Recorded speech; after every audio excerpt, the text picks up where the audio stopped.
Hi, so this is Tate. I'm just here trying to show you guys that you can use all of your knots that we teach you in scouting for doing something at work. Now today, what we've done is we have this power pole right here that is actually pulled through the roof and was actually pulling towards into the street into that pole right there. So what we've done is we've looped on a Z-rig, and now we've actually been able to pull that back up using mechanical force or pulleys to actually get us pulled back into the building so I can go ahead and strap it off by being here by myself.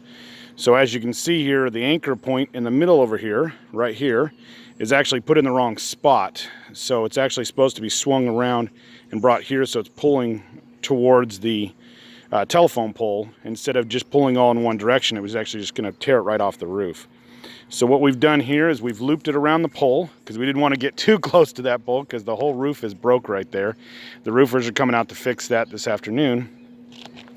And this guy is a Z-rig. So what we have here, now you can run this the either direction. It just worked actually better for me to leave my rope up here. We have a clove hitch tied over here to this pole here. Now this is just not always you're going to have these. You could go all the way out to your truck if you needed to on the other side if need be. But we have a clove hitch right here. And then right here we have a double loop Prusik. You could use a triple, but double works just fine for what we're trying to tow. I mean, if you were using life, we're trying to pull a person up, this would be a triple wrap. We have a double fisherman's knot here to a carabiner, and that carabiner is holding our pulley down here on the bottom, and that's what's giving our mechanical force here, along with being wrapped around the pole. Now if I normally, what I could have done was put a pulley there too and actually increase the force even greater. I didn't need it for today, and nor did I want to get close enough to put a pulley on there and fall through the roof. So this allows us to, when we pull, to have that 3-to-1 force. So we have 1, 2, 3 ropes holding onto that, giving us our Z-drag effect. Now you'll see this other one. This is another double rack Prusik that we have tied in to our first Prusik here. And what that gives us is a progress capture system.